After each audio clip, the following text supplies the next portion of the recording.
And good Friday, everyone. Hope everyone's had a great week. Hopefully a little shorter week, so hopefully it wasn't too bad for people with the Memorial holiday. But back, get to enjoy the weekend again already, coming up tomorrow. So today I am joined by Cynthia. She is a chocolatier, which I've really enjoyed the ability to do these interviews um, via Facebook Live and everything. And it's made it really simple and has probably made it easier for Cynthia and me to connect today. But in interviewing a chocolatier, I kind of wish I was in person because then maybe there'd be some chocolate there to eat. So maybe the one time that not being able to be in person is a little disappointing. But Cynthia, thank you so much for joining me today. Thank you so much, Troy, for having me. Good morning, everyone. My name is Cinthya Romriell. I am a chocolatier, pastry chef, and owner of CinfulSweets. So CinfulSweets is going to be an innovative chocolate shop and bakery. We are under construction, but we are located, our storefront is located in North Austin. We are actively communicating with the city of Austin to continue the process of getting our last permit to open our doors. So we are staying positive and working hard towards that because we want to open. So we're anticipating maybe September, late October grand opening. Awesome. Very nice. Yeah. So as someone who's in real estate, and having to deal with the city on permits for remodel stuff, construction stuff, yeah, it can be a bit challenging, unfortunately. But hopefully, all the struggle will be worth it soon enough when you guys get to open. Yes, yes, it'll definitely be worth it. We are excited.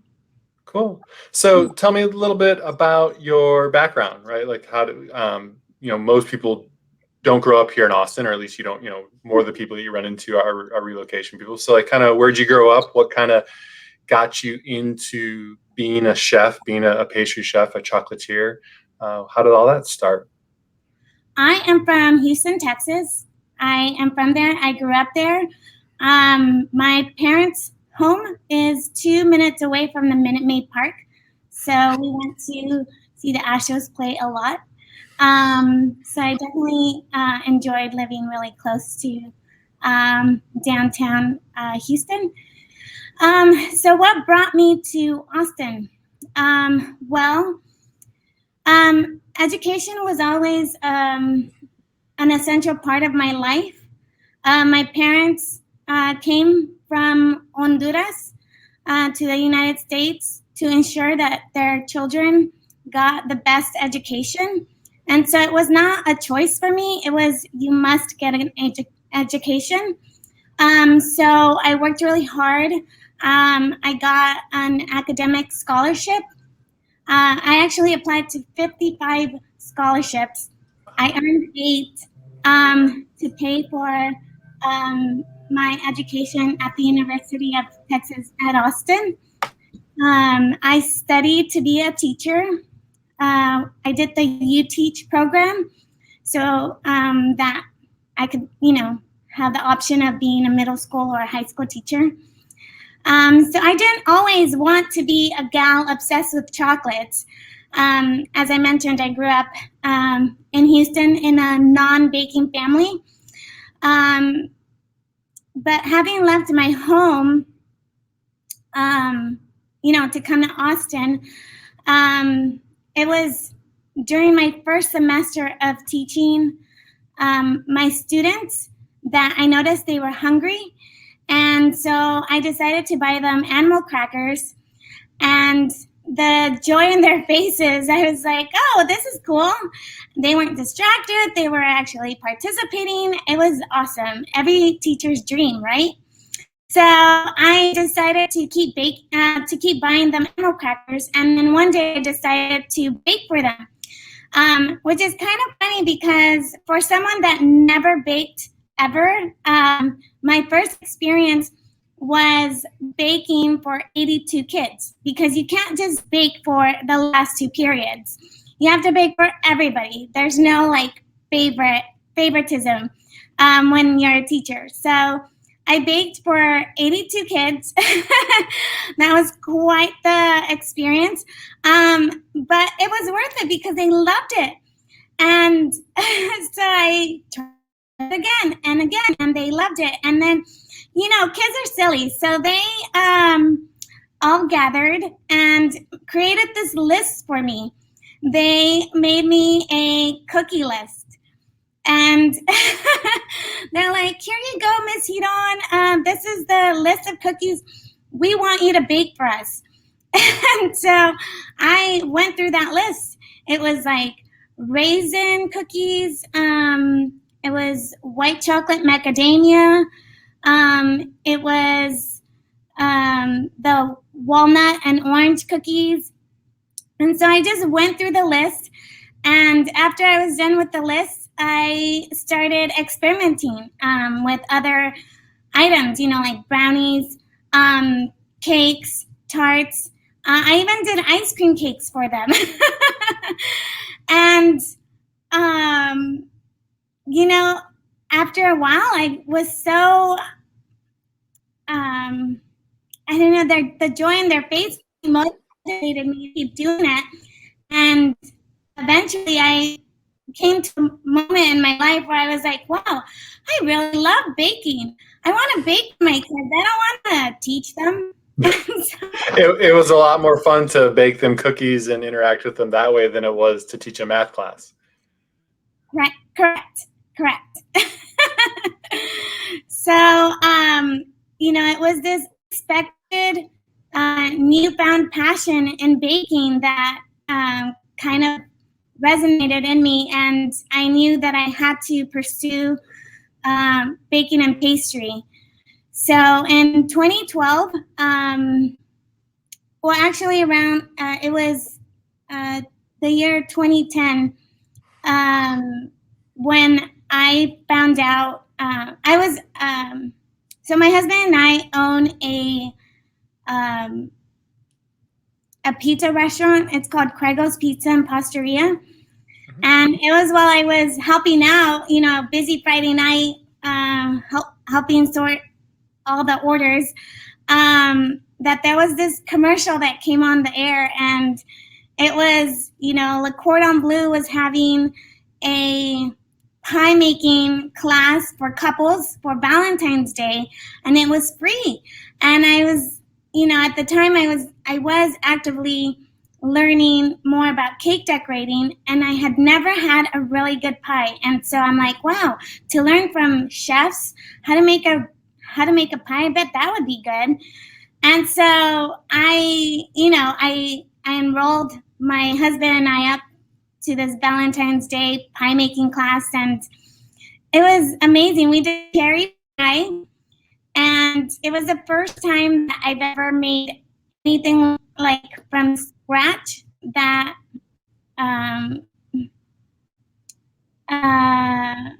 that was that persnickety, like it was, you know, the because that challenging. That challenge. Yes, correct. That's a better word. That was that challenging. So because it required tools that I had never even heard of, and so it sparked my interest even more. After the class, we got a grand tour of the school, and I just immediately fell in love with the classrooms and the program.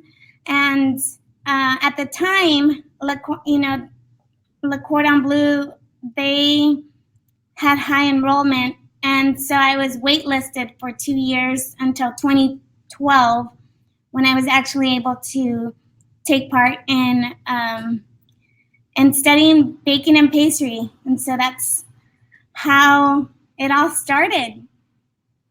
That's awesome. Yeah, that's it's interesting when you start to dive deeper into a topic or a subject or a sport or anything like that.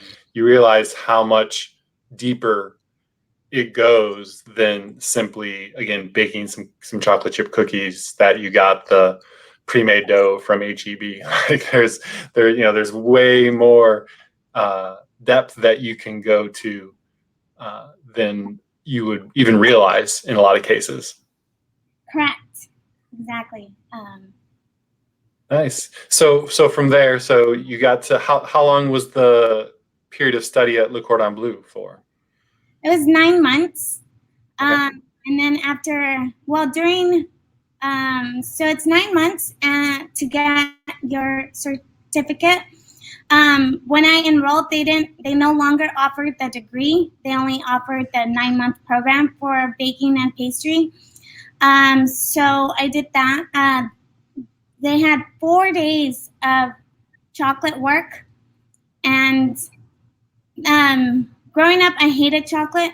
And so when we started our 4 days of chocolate work, it was the first time that I've ever had couverture before, and it was amazing. It was so good. And so I was like, wow, like this is like nothing I've ever tasted before.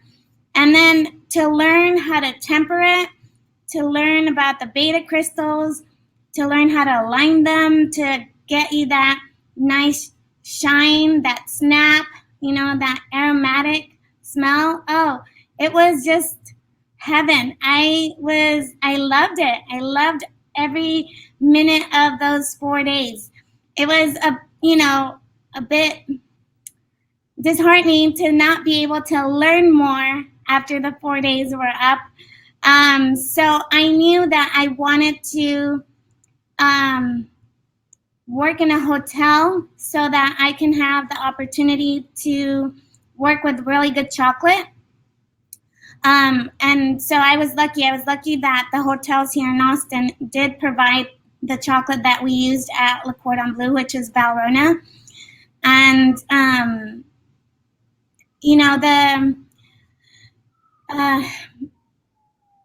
because of my education, I was always used to doing research. So on my time off, I would research what else you can do with chocolate. In 2015,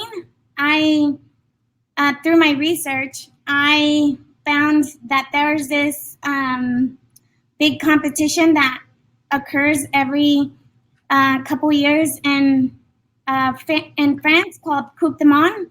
And the U.S. pastry team they had just won second place. And so they were coming to New York to teach a selected amount of, pastry chefs that are interested in learning from them. And, I was at work when that kind of, when that popped up. When that was going on, yeah. and so I immediately asked for a break, and I went and I signed up, and I was so excited. A month later, I got to go, and it was through that class in New York, learning from the U.S. pastry team and doing my first chocolate showpiece that I was just like, this is what I want to do. Because it's insane, the level of artistry, the sophistication that chocolate can bring to your, plate of dessert or dessert table.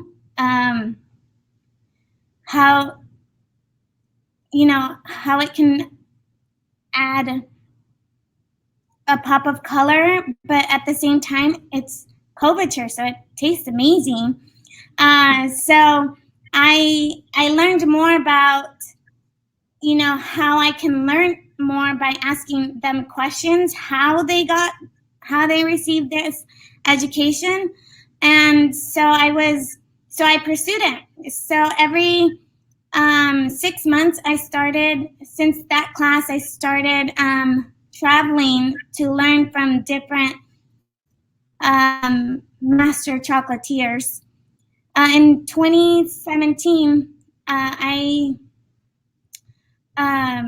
was able to do an online certification to be a certified chocolatier.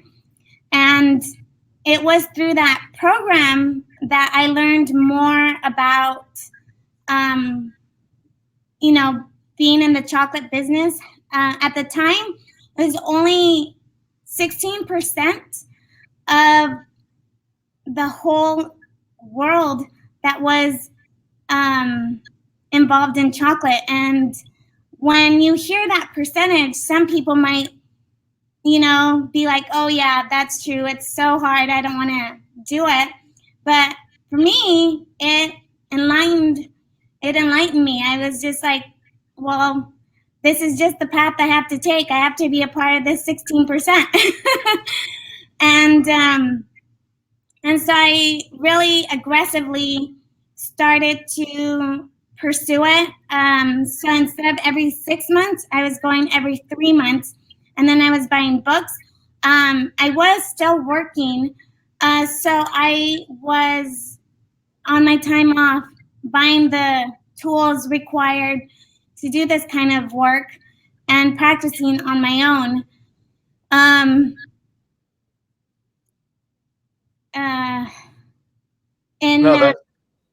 would say no. That's so cool. So you mentioned you didn't like chocolate as a kid. I didn't.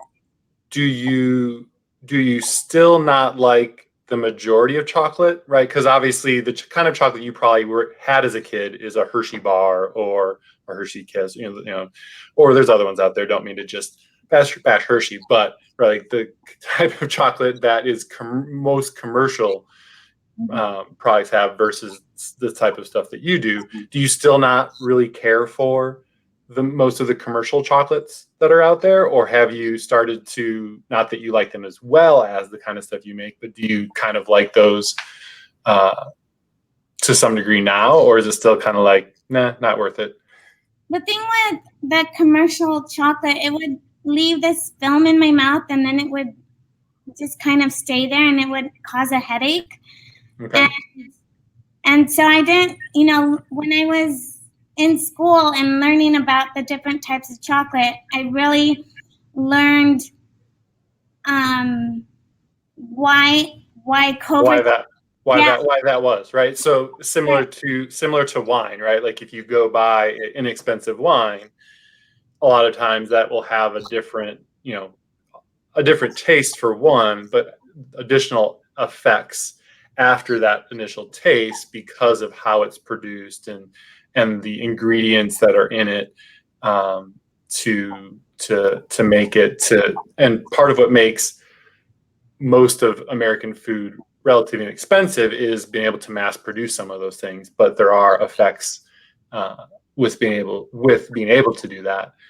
Not that again, people have strong views sometimes one way or the other, but at the same point in time, it allows us to have the most abundant food system in the world. So but yeah, I could very easily see, right, if you're like, oh, the chocolate tastes okay, but I get a headache right afterwards, that would be very easy to be like, yeah, I'm okay not having chocolate.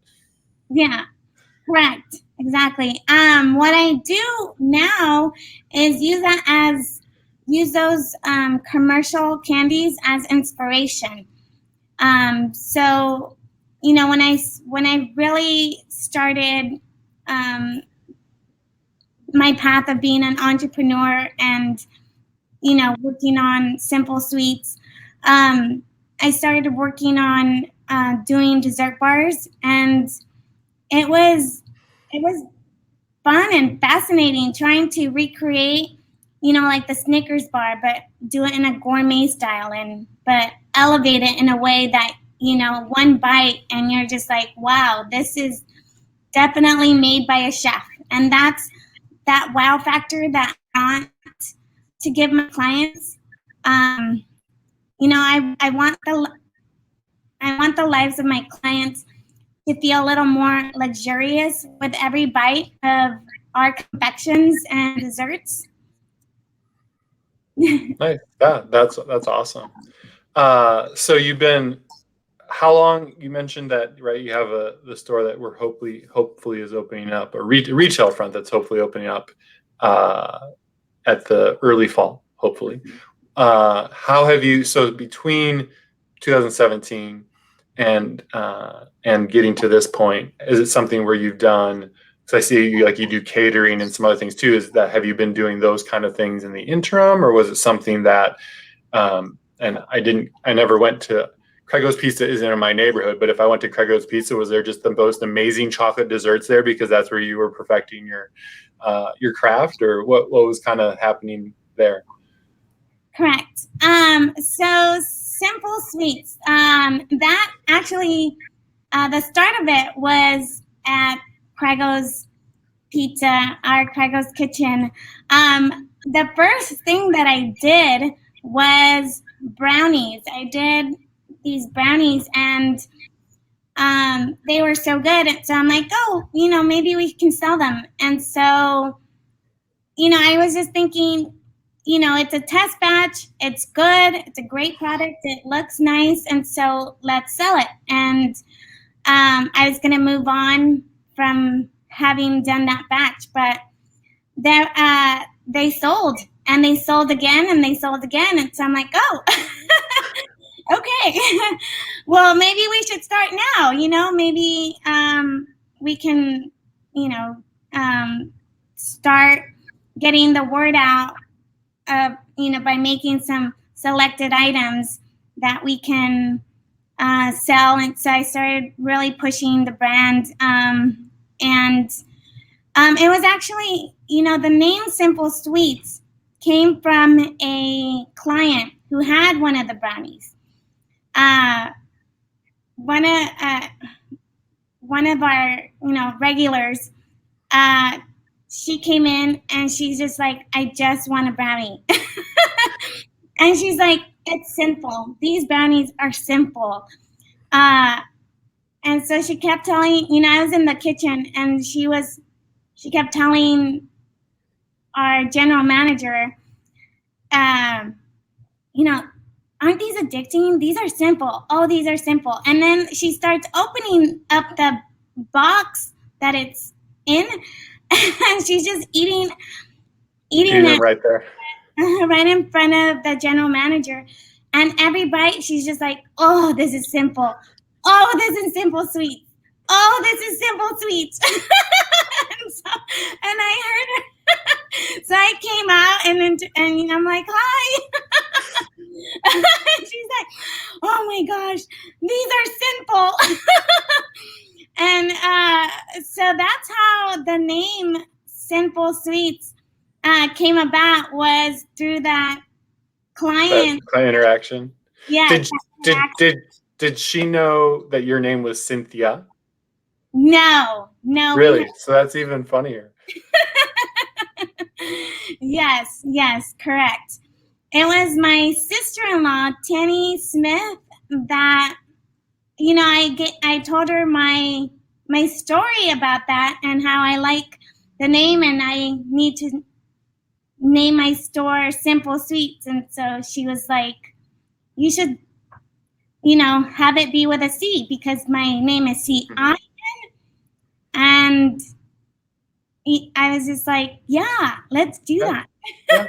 No, it's a cool, right? Like most Cynthias are C-Y-N, right? More so than C-I-N. And so like the fact that it just kind of plays off that, and that it was kind of a random idea by a client is very cool as well. Cause that's something that a lot of, I think, business owners sometimes struggle with is, oh, what should we name my business? Like that like you're like, I like chocolate. I don't know about naming businesses or some of the business stuff.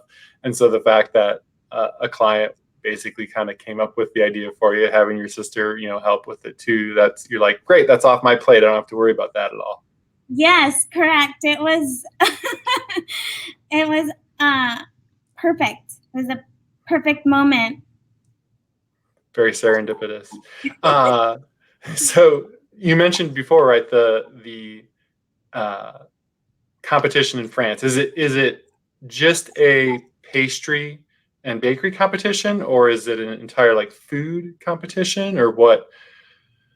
It is pastry and chocolate. A lot of chocolate work, very heavy in chocolate. So it's a competition that requires sponsorship.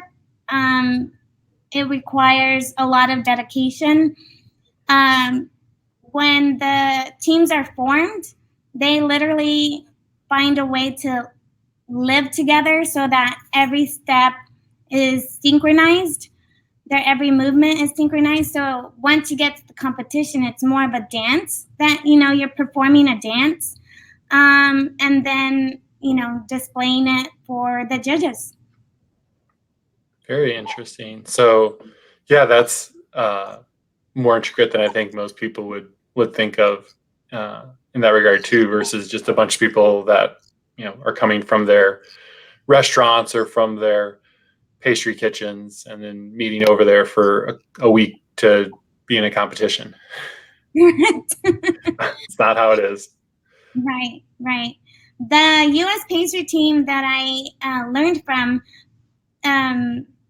one of the chefs quit his job and just lived off of family money to support him, and he was, roommates with the other competitor, and they literally had to figure out, because in a competition at that magnitude, you get a lot of nerves, and so they even took that into consideration, which was, a detail that I would have thought of, where every morning they had to have a piece of toast, and cereal and their orange juice. And then for lunch, they ate exactly the same thing. And then for dinner, they ate exactly the same thing. And so every meal was exactly the same for the length amount of time that they trained together. It could be anywhere between 6 months to a year of training for this competition. And so to have that level of dedication where, we have to live together, we have to do everything together, and you're rehearsing, and then you're also timing yourself. It's also about timing yourself. How fast can you get this one task done? And it's amazing the artistry that comes out of such dedication. Yeah, the level of detail that you have to perform at the highest level of anything, right? Whether it be baking or sports or any of those kind of things, like again, that level of detail and what you are prepared for and the amount of preparation for a single moment, right? Like everyone just, again, most people who aren't in baking probably don't even necessarily know that competition exists, but even people who are on the periphery initially are like, oh, there's this competition that exists, great, oh, we came in second, great, that's so cool for them, versus realizing, no, these people gave up a year of their lives, and a lot of other things in order to actually accomplish an amazing goal like that. Correct. Yes. It's amazing. So I was very fortunate to have been a part of, learning from them, just right out of coming back from having done that competition. So everything was very fresh, and they were excited to share, and we had so many questions. Amazing.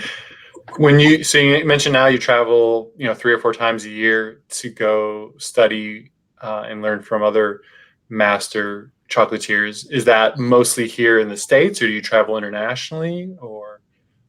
It's in the States. A lot of chocolatiers do travel, and in 2017, I learned from Vincent Valet, who is a worldwide chocolate master, and he is from France. His shop is in France, and he's highly successful. I was really lucky to learn from him when I did, right before the pandemic hit, because these trainings are usually a week long, and so for me, baking and pastry is, especially chocolate, it's my passion. I'm coming from a place of passion, and so I never cared that I lost a week's worth of pay to do these travels and to learn from these chefs, because the fact that they were taking the time to create something new so that they could show a selected amount of students, like I wanted to be that student. Sure. It used to be easy, but now there's a lot of master chocolatiers that require an application, so you actually have to apply. This one that I'm going to next week, Septentrion, I had to apply to be able to learn from him, but it's worth it. It was worth it when I saw the email like, congratulations. I'm like, yeah. I'm so excited. Do you feel, so you mentioned obviously early on that one of the reasons your parents moved to the United States was so that their kids could have a better life, and that, like for a lot of parents in general, and especially immigrant parents, education is seen as kind of that that keystone to kind of having that success. Do you feel like your desire to kind of continue learning from all of these master chocolatiers and continue to expand your knowledge, do you feel like that, obviously that's part of it, has to come from your passion for it, right? Like you're not studying just anything, you're not studying car mechanics, but at the same point in time, like, do you think some of it has to deal with that drive that your parents gave you about how important education is? Correct. It definitely stems from a lifelong. It's very ingrained in me to always seek education, because that's really the way that you'll progress. And the thing with chocolate is, I wasn't seeing anybody in Austin take on that challenge and produce the level of chocolate that these masters are doing. And it's a different, I'm not discounting Austin. Austin is an amazing city. I've worked with a lot of amazing chefs, but there's specific things that I wanted to learn, and I never saw it as well, it's not offered here, so I guess I'll never learn it. It was, well, now that I've done my research, what am I going to do about it?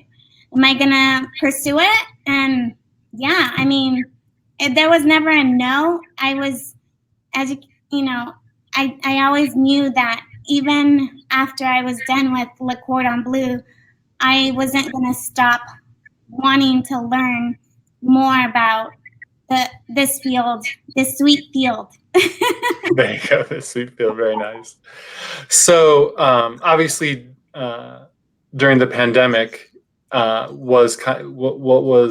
did that change your business at all? Were you still able to do some stuff via online orders, or obviously probably limited catering wise since there weren't events and things happening in that regard, but how did the pandemic kind of change your business? So the pandemic occurred during the time that we had just signed the lease to our space for CinfulSweets. It's very scary, but at the same time, I was like, I haven't quite developed my own style, because just like anything, when you're learning it, you're mimicking. And I didn't want to mimic these chefs. I wanted to create my own simple, sweet way. And so I used this time to learn. I learned so much, especially since it was something that hit globally. There were so many chefs from all over the world that were coming, doing lives, sharing information, doing free classes, and I made myself available. I made myself available to learn more from them, to gather more information as to how to solve the problems that I was encountering. The thing with learning a new, anything new, it's when you encounter problems, I don't really know how to ask a question or know how to formulate it in a way that's like, why is this happening to me? Why is this? And so with the constant communication that was available globally, I just went for it. I just started asking the question to these chefs, and they were so more than happy, so thrilled to answer my questions, and I was able to use that and solve the issues that I was having with creating chocolate confections. The pandemic was a real it was a positive, not positive, but it was a time. It was an opportunity. Yeah, it was an opportunity for me to, because I wasn't taking any orders, I was able to challenge myself to work with chocolate a lot more than I would have had I not had this time to really learn and study. I had learned from several chocolatiers already, and I still had not put into practice a lot of the things that I had learned. And so with the holidays, as we move through the year, with the holidays coming and going, I was able to use that as inspiration to create with chocolate, and that was very motivating for me to finally figure out what my style is and how to work with a lot of chocolate, because as I move forward, I'm finding more ways to challenge myself with chocolate sculpting and also painting. Recently, I did a pizza slice, because we own a pizza restaurant. Yep. So I did a pizza slice out of chocolate, but I really wanted it to look like it was oozing, like it was like something that was like, that would make you salivate and think it's like a real slice of pizza, like the cheese melting and the bubbling and stuff. Yeah, and the pepperonis and so having it live and then like figuring out the colors and color mixing, and I had so much fun. I've had so much fun creating different shades of color out of chocolate, and then tempering it and making it look shiny and realistic. It's it's a level that I wouldn't have achieved had I not had this time to do so. Sure, to work on getting better. That's awesome. Yeah. So for your business, right? Again, you're opening up hopefully here in a couple months. What kind of services do you offer? So obviously you'll have a retail location here, hopefully sooner rather than later. But I think from the website, right? You guys do catering. You can do special orders. What kind of stuff can people get? When we open, the items that we want to be producing at CinfulSweets is going to be croissants. I love laminated doughs. I love creating it. It feels so good as you're working with it. It's a lot of love that goes in it. So croissants, Queen Amands, Bostock, puff pastry items like apple turnovers, travel cakes, tarts, eclairs, barines, entremets, and of course our, it will have an element of chocolate. So we'll have our bonbons, dessert bars, inclusion bars, breakables, ice cream cakes. And I want them to all be composed with complementary flavors. As I said before, that I want the lives of my clients to feel a little more luxurious with every bite of our confections and desserts. That's so awesome. If people are looking for more information, what's the best kind of way to find out more about you guys and your company? To find out more, CinfulSweets.com is the best way to find out more. Okay. Yeah. Nice. And then too, if you enjoy all the pictures and all that kind of stuff, both Facebook and Instagram probably have a lot of different things to get your mouth watering at the CinfulSweets ATX. Correct. Very nice. Well, I really appreciate you taking the time to jump on and chat with me today before you head out of state to go learn some more great information and come back with even more ideas and more great chocolate coming our way. Yes, always coming. Yes. Thank you so much for having me. I enjoyed the opportunity to talk to you.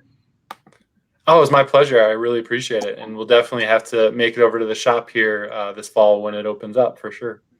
Awesome. We'd love to have you. Thank you. Thanks so much, everyone. Hopefully everyone has a great day. Bye.